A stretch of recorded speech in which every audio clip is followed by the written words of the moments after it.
Chers spéculateurs, bonjour et bienvenue dans cette nouvelle vidéo hebdo du samedi. Donc ça y est, le XRP, j'ai même pas eu le temps, j'ai à peine eu le temps de poster la vidéo samedi dernier que le XRP a cassé quelques heures après.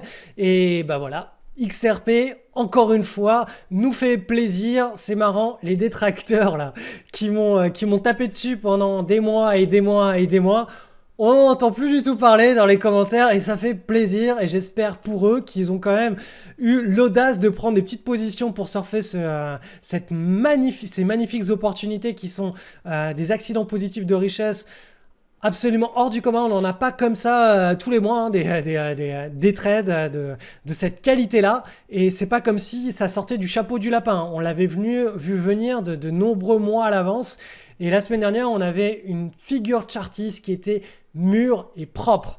Donc, ça y est, le XRP est parti pour le second effet qui se coule. On va en parler et vous verrez que le reste de la cote du marché des cryptos est lui aussi en train de frétiller et nous prépare quelque chose d'ici les prochaines semaines. Donc je vais faire le point notamment sur le Solana, sur l'Ether, sur le BTC et vous verrez qu'il y a de mon point de vue un potentiel qui est explosif et que là le support qui a été tapé une deuxième fois cette semaine, c'est une très bonne indication de ce qui devrait se passer au cours des prochaines semaines.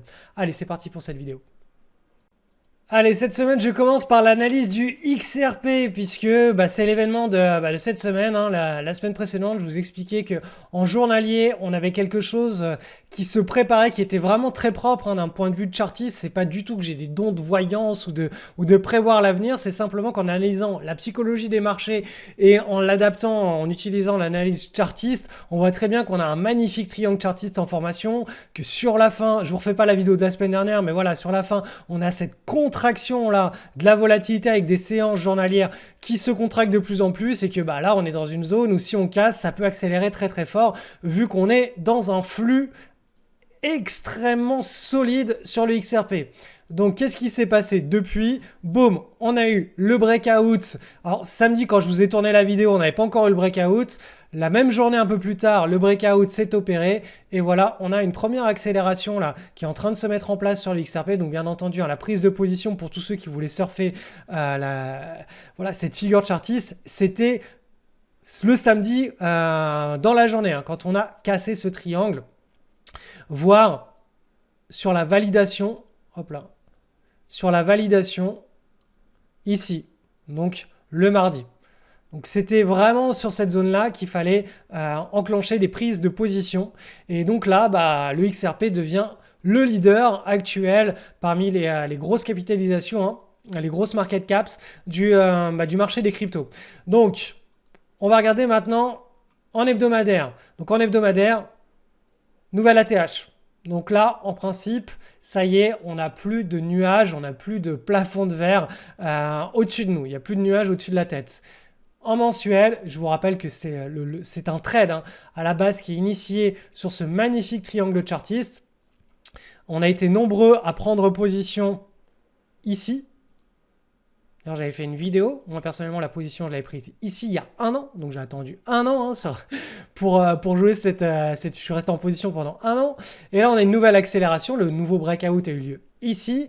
Et là, on avait une nouvelle opportunité hein, la semaine précédente, le week-end dernier, d'entrer en position. Alors, soit parce que quand on est arrivé sur les ATH, on a revendu 50% et de remettre à nouveau les 50% pour reprendre une position complète et jouer la nouvelle accélération, le deuxième effet qui se coule, soit pour tous ceux qui n'ont pas eu le temps de prendre, hein, qui n'ont pas réussi à prendre soit le trade ici, soit ici. Là, il y avait une nouvelle opportunité de prendre le trade. Alors, c'est beau, ça a beaucoup plus court terme de mon point de vue, mais pour cette nouvelle accélération qui va se jouer. Je ne sais pas si l'accélération va aller à 5, 10, 15, je n'en sais absolument rien. C'est pour ça qu'on fait du suivi de tendance, à savoir, on est sur la vague. Si la vague s'arrête la semaine prochaine, tant pis, on sort. Par contre, si la vague, elle continue à s'étendre et à monter jusqu'aux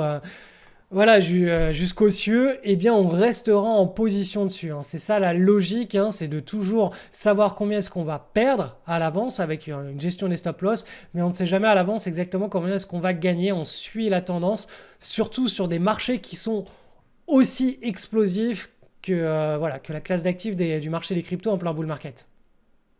Allez, le BTC en mensuel, donc toujours ce mois de janvier, le mois précédent, mois de stabilisation. Ce mois-ci, le mois de janvier est en cours, donc on peut très bien finir avec une grosse bougie haussière, tout comme rester dans une petite consolidation en range. Le plus important de ce graphe, c'est juste de se dire qu'on est très très très loin du potentiel du marché haussier en termes d'amplitude, mais aussi de temps. Donc passons maintenant en hebdomadaire. Donc cette semaine, on a bien rebondi sur le niveau de support ici. Donc on a le premier creux qui est créé, qui est organisé. Donc ça c'est vraiment très très agréable à voir ça. Hop, on est revenu sur la zone de pivot. Donc là maintenant l'idée ça va être de stabiliser et de breaker. Et là, on aura une parfaite petite consolidation de continuation de tendance. Moi, j'aime bien appeler ça une tasse séance, mais cette tasse séance, en réalité, elle peut prendre de nombreuses hautes formes. Je rappelle qu'une tasse séance, ça peut très bien s'imbriquer dans ce que certains puristes appelleront une épaule, tête, épaule de continuation de tendance. Moi, j'appellerais ça la tasse séance. Pourquoi? Parce que ça fait une tasse et ensuite une anse ici. D'autres appelleront ça un triangle chartiste, parce qu'ils feront ça avec leurs traits. Mais dans l'idée, on n'en a pas grand-chose à faire de comment est-ce qu'on nomme ces consolidations. Ce sont des marges d'escalier. Et à chaque fois, une belle marge d'escalier, elle a sur la fin, voilà, une petite volatilité contre le pivot. C'est tout ce qu'il faut retenir. L'analyse technique n'a pas besoin d'être plus compliquée que ça. On a un premier creux qui peut avoir des formes un peu différentes, hein, comme je vous l'ai dit, comme ça, plus ou moins profond. Mais le plus important, c'est la fin. La fin doit être relativement serrée contre le pivot. Alors, parfois, ce pivot, il est en haut, parfois, il est un petit peu plus en bas. C'est là où ça devient un petit peu plus touchy pour les prises de position. Moi, j'aime bien que les pivots soient bien en haut. Ça montre la force des acheteurs. Les acheteurs sont là. Les vendeurs qui prennent leur bénéfice n'arrivent pas, entre guillemets, à paniquer. Et ça nous montre tout simplement des séquences de psychologie des foules qui sont très, très bonnes. Mais il peut arriver que, comme c'était le cas ici, le pivot, il y a un pivot intermédiaire là. Et que voilà, le signal au final, il ait lieu ici et non ici exactement. Donc ça peut arriver. Et c'est pas idéal, moi, voilà, j'apprécie plutôt les prises de position quand la micro-base se fait contre le pivot tout en haut. Donc là, c'est un petit peu ce qu'on va... Voilà, le scénario attendu, on a bien remonté là cette semaine. Donc là, le scénario attendu, c'est qu'on consolide et qu'on break pour relancer une nouvelle vague impulsive sur le BTC et vous l'observerez probablement sur l'ensemble de cette classe d'actifs sur les cryptos. Donc cette semaine, le Solana, idem, on a été chercher, on a bien travaillé les niveaux de support. Hop, ici, donc on l'a travaillé une fois il y a quelques semaines, une deuxième fois cette semaine, et là on est en train de remonter. Vous voyez qu'on est toujours dans cet énorme canal haussier, on est en train de travailler les ATH. Donc là, on a cette petite consolidation qui a lieu en plein sur les ATH. Donc là, l'idée, exactement comme sur le BTC1 pour le sol, l'idée, c'est d'aller rechercher un niveau de pivot. Alors, je ne sais pas s'il sera là, là, là ou là. On le verra bientôt, ça. Quand on aura tapé une fois, qu'on aura tapé une deuxième fois, on saura exactement où est le pivot. Mais voilà, le scénario attendu est celui-ci. On est sur l'ATH, on travaille l'ATH et après on pourrait libérer un mouvement assez directionnel et fort. Concernant Ether, donc l'Ethereum, je vous rappelle ce graphe en mensuel. On est sur cet énorme biseau. 1, 2, 3 et là on serait sur la quatrième, enfin on a terminé la quatrième, on serait sur la cinquième vague de hausse qui nous permettrait d'aller chercher le haut de cette énorme biseau, de cette énorme wedge. Donc on est tout en bas, on a beaucoup de place encore et vous voyez que là en mensuel, pour le moment on est en train de faire un doji ici. Donc le mois de janvier n'est pas terminé, on est le 18, mais voilà, on consolide bien dans ce qu'on pourrait appeler, voilà, pour certains une épaule, tête, épaule de continuation de tendance et pour d'autres tout simplement la fameuse tasse et anse Je me fais souvent critiquer parce que on me dit tu répètes toujours la même chose, mis à part avoir des tas de séances, il n'y a pas beaucoup de finesse dans ton analyse. Croyez-moi, la finesse vient de la simplification d'un monde extrêmement complexe. Donc cette grande tasse et cette grande anse qui contient elle aussi une tasse et là la anse en formation, c'est juste faire preuve de simplification des choses pour pouvoir avoir une vision claire et clairvoyante des scénarios possibles. Donc là, on est autour des ATH, on est en train de travailler la deuxième partie là de cette petite figure et en hebdomadaire, donc cette semaine, tout comme sur l'ensemble du marché des cryptos, on a été chercher voilà, le deuxième creux. Donc là, on a ce premier grand creux qui est en train d'être formé. Là, l'idée maintenant, c'est d'aller rebondir vers le pivot et de faire la petite anse. Donc tasse et anse. Tasse, plus grande anse. Encore plus grande tasse et encore plus grande anse. Vous voyez, à chaque fois, il faut que la volatilité se contracte. La volatilité doit se contracter de plus en plus. Et là, c'est le summum. À la fin, là, si au cours des prochaines semaines, on a une volatilité qui se contracte ici et qu'on break, on pourra libérer tout ce potentiel à long terme. Le potentiel de cette énorme tasse et anse. C'est une fractale. C'est une fractale, on a 3 ta séance sur 3 unités de temps. Donc si on libère la petite, ça va libérer la moyenne qui va libérer la grande. C'est cette logique qui s'applique sur l'Ethereum. L'Ethereum a l'air d'être assez mou, entre guillemets, et d'être assez à la bourre, comparativement à d'autres cryptos. Mais il y aura des phénomènes de rattrapage qui vont probablement se faire au cours de l'année 2025 si le bull market il tient ses promesses sur le monde des cryptos. Et je pense que l'Ether fera partie de ces phénomènes de rattrapage qui vont en étonner plus d'un. Et je vous rappelle que pour tous ceux qui sont intéressés pour être formés à trouver par eux-mêmes, par vous-même, des opportunités sur l'ensemble de la cote des cryptos, pas seulement sur les 5 ou 10 plus grosses crypto market, mais sur l'ensemble de la cote, apprendre à faire ça par vous-même, à pêcher votre poisson. Il y a l'Académie Crypto Surfer qui est ouverte, c'est l'édition 2025. L'idée, c'est de surfer tout ce beau bull market de l'année 2025 ensemble. Donc, on trouve les opportunités ensemble, on regarde où est-ce qu'on peut entrer en position, où est-ce qu'on met son stop, comment est-ce qu'on suit le plan de trade, etc. Et tout ça en chassant en meute. Donc, cette académie, elle est encore ouverte. Il y a un fees à l'entrée parce qu'il y a une grosse formation qui est délivrée. Et après, il y a un petit fees hebdomadaire pour rester dans la communauté et suivre tout ce qui se passe au quotidien sur le marché des cryptos. Donc, le lien est en description. Il est encore grand temps puisque vous voyez que on l'a vu sur le BTC, sur l'Ether, sur l'ensemble de la cote du marché des cryptos, tout le potentiel de hausse est encore devant nous. Donc, il devrait y avoir beaucoup de très belles choses à faire pendant l'année 2025 si ce potentiel tient ses promesses. Et franchement, l'Académie Crypto Surfer est probablement le meilleur endroit pour pouvoir surfer ces belles opportunités pendant l'année 2025 et surtout apprendre par vous-même à pêcher votre poisson. L'idée, c'est de sortir de cette académie en étant capable de continuer à suivre par vous-même la routine que vous allez apprendre à suivre dans cette académie. Donc, le lien est en description. Analyse de l'or côté contre de l'euro, l'euro s'affaiblissant et l'or stagnant. Eh bien, on a le jeu mécanique d'un or qui monte face à l'euro. On a breaké la semaine dernière cette petite pattern de consolidation. Là, petite marge d'escalier dans la tendance. On voit la tendance que je vous ai dessinée avec ce canal en pointillé. Donc là, cette semaine, voilà, on est toujours dedans. Donc là, la logique serait... On est dans une séquence, dans une vague impulsive, une accélération qui pourrait nous amener sur le haut de ce canal sans qu'on soit dans des... Voilà, les excès, ce serait autour du haut de ce canal. Pour le moment, on est sur le bas du canal, ou en tout cas en dessous du milieu du canal. On est plutôt sur le tiers bas du canal. Donc, on a quand même pas mal de place. Donc là, ça peut très bien... Voilà, je vais essayer de vous faire quelque chose. Un scénario potentiel.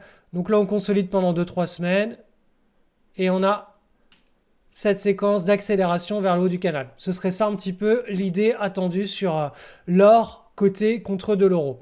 Maintenant, l'or coté contre du dollar américain, on le voit, le dollar américain étant fort et l'or étant stable. On a tout simplement cette consolidation de l'or coté en dollars américain avec un magnifique double creux là qui a été finalisé cette semaine. Donc là, les 2, 3, 4 prochaines semaines, l'idée c'est simplement de travailler ce petit pivot ici. Comme ça, si on pouvait le travailler une fois et ensuite le casser, on aurait vraiment une séquence parfaite pour observer une accélération. Et cette accélération, là je vous ai dessiné un canal en pointillé, mais elle pourrait très bien être de l'ordre, voilà, de ce canal plein. Donc un petit peu plus haute. Pour le moment, on n'y est pas. On va déjà attendre de casser, de finaliser cette consolidation-là et d'avoir le breakout haussier. Mais voilà, l'or est toujours extrêmement bien orienté. On est dans un voilà, bull market initié au mois de février de l'année 2024 et là on est toujours dans l'expansion de ce magnifique bull market sur l'or. Concernant le silver, l'argent métal coté en dollars américains, donc on a cette semaine un magnifique petit pivot qui a été identifié. Donc vous voyez qu'on a fait ce premier creux ici, un creux. Donc là l'idée c'est de faire le deuxième et de breaker. Donc ce petit creux là, ce petit double creux attendu, dans quoi est-ce qu'il s'imbrique? Si on regarde l'image à long terme, on est dans un flux haussier. On a cassé ici, là, une large pattern. Tout ça, c'est une magnifique pattern avec, sur la fin, un triangle. Ça a été cassé, donc ça veut dire qu'on est entré dans une séquence de bull market, d'accélération. Et là, vous voyez que là, pour le moment, l'accélération, elle est assez volatile et molle puisque je vous ai dessiné ce petit canal haussier en pointillé et là on a fait un wedge pour aller chercher le bas de ce canal. Donc là on est dans une zone de tout simplement de support. Donc on l'a tapé ici deux fois, 1, 2. Donc ici clairement on a le support identifié, un support horizontal qui valide aussi le support du canal haussier. Et donc là la logique c'est tout simplement d'attendre la cassure du pivot pour avoir voilà, le signal de top départ de l'accélération, d'une nouvelle accélération du silver. Donc là, voilà, ça ce serait l'objectif au cours des prochaines semaines. À partir du moment où on casse en hebdomadaire ce petit pivot, on pourra viser tranquillement cet objectif-là. Et bien entendu, si ça s'enflamme, ça s'accélère, on pourra aller chercher plus haut. Analyse du SP500, je vous rappelle en mensuel, toujours cette image à garder à long terme d'ici le milieu, voire la fin de l'année 2026. On est ancré sur ce long trend haussier, donc tant qu'il n'y aura pas d'inversion de tendance, voilà, ça c'est vraiment ce que l'on doit garder à l'esprit. Donc moi je reste très optimiste. Tout comme je l'ai été à chaque fois qu'on a cassé une grande consolidation, boum, on casse, optimisme. On casse, optimisme. On casse, Covid, reste optimiste. On casse, on est optimiste. Donc là, en principe, on devrait être assez relax et cool jusqu'à l'année courant 2026. Maintenant, en hebdomadaire, qu'est-ce qui s'est passé cette semaine? Ça fait 1, 2, 3, 4, 5, 6 semaines qu'on est en consolidation. Là, on a une espèce d'énorme semaine haussière. On est parti très bas, on est revenu très haut. Donc, il est très probable qu'effectivement, le niveau de support soit identifié ici et regardez à quel point l'analyse technique peut être pertinente à certains moments. On est vraiment sur le bas du canal en pointillé qui est tracé depuis un certain temps. Donc voilà, peut-être que la fin de la consolidation a sonné. Donc là, ce serait voilà, quelque chose où on pourrait faire ça et ensuite repartir. Donc ça c'est pour le SP500. Le SP500 peut-être que le support est trouvé et je le pense. Vu l'état de cette semaine très très haussière, c'est possible. Ensuite concernant le Nasdaq. Le Nasdaq 100, vous voyez que sur le canal, il a un peu plus de potentiel de baisse. Cependant, on a eu là aussi une très très belle semaine de hausse. Donc ça nous fait deux creux. Je vais les dessiner. On a eu un premier creux ici. Un deuxième creux ici. Bien entendu, on peut en avoir un ou deux autres, mais en général, les deux premiers creux sont ceux qui forment le bas de la pattern, sauf si on est dans un wedge, le wedge que je vous ai dessiné ici. Mais et voilà, grosso modo, le SP500, et on peut être assez optimiste à court terme sur le fait qu'on ait trouvé le support. Donc, si le support a été trouvé sur le SP500, peut-être que là, hop, on risque d'avoir quelque chose un petit peu plus haut et donc le support serait ici. Donc on peut très bien en revenir le travailler, c'est pas ça la question. C'est juste que là, potentiellement, là, on est sur le bas de la consolidation. On va aller voir maintenant ce qui s'est passé sur le marché européen et vous allez voir que là, c'est beaucoup plus joli puisque le DAX, voilà, nouveau plus haut. Donc moi, je vous avais dessiné la semaine dernière quelque chose on allait consolider un petit peu plus longtemps, en bleu là, bah là en fait on est parti direct sur des nouveaux plus hauts. Donc là on sent que le marché il est en train tout simplement enfin, les haussiers sont en train de reprendre la main sur ce marché. Donc on est en plein milieu du canal haussier en hebdomadaire hein, sur le DAX. Donc là, on devrait peut-être aller chercher une zone de surachat dans les semaines et mois à venir sur le DAX, indice allemand. Sur le CAC 40, ça fait plaisir de voir de temps en temps des chandelles haussières. Donc là, comme expliqué, on avait un grand double creux ici en formation. Et dans ce grand double creux, le deuxième creux, on avait là aussi un double creux. Le phénomène des fractales. Ce petit double creux ici dans le deuxième grand double creux a été cassé cette semaine. Ça veut dire que bah là, on se dirige vers le haut de cette figure chartiste, donc le pivot. Donc potentiellement, là, on pourrait voilà, avoir une réaction ici, consolider un petit peu et ensuite, si on break, aller chercher enfin une accélération avec l'objectif de ce double creux. Je vous rappelle que l'objectif, hein, on reporte simplement la hauteur de ce double creux par rapport au pivot au-dessus et ça nous donne un premier objectif, sachant que si on regarde un petit peu le canal haussier du CAC 40, on est autour des bas, donc on a un beau potentiel de rattrapage sur le CAC 40. Donc tout ça pour dire que l'année 2025 se présente de manière exceptionnellement bien pour le moment et donc tous ceux qui font de la spéculation en swing trading daily ou en swing trading hebdo devraient avoir de très belles opportunités qui vont être retournées sur les screeners au cours des prochaines semaines. Donc conservez bien votre petite routine et puis dès que sur les indices américains on aura cassé un pivot et qu'on sortira de ces consolidations, donc ça peut arriver la semaine prochaine ou dans 2 ou 3 semaines, donc ça devrait se faire dans les prochaines semaines, on pourra repasser sur un money management agressif pour tout simplement profiter d'une nouvelle jambe haussière, d'une nouvelle poussée haussière. Hop, de bull market pendant la première partie de l'année 2025. Donc voilà, ça c'est vraiment le scénario que je privilégie et pour le moment, il n'y a absolument aucun point d'invalidation de ce scénario. Il faudrait qu'on vienne casser le plus bas de cette semaine pour que ce scénario-là soit invalidé. Donc dernier petit rappel, 2025 c'est clairement l'année des cryptos, bien plus que des actions, probablement bien plus que des actions parce que ce marché est tellement explosif en termes d'amplitude que ça devrait être là où les plus grosses plus-values s'enregistreront pendant l'année 2025. Donc si vous voulez rejoindre un endroit pour apprendre à spéculer, à être encadré et à trouver des opportunités au quotidien, le meilleur endroit, c'est l'Académie Crypto Surfer, le lien est en description.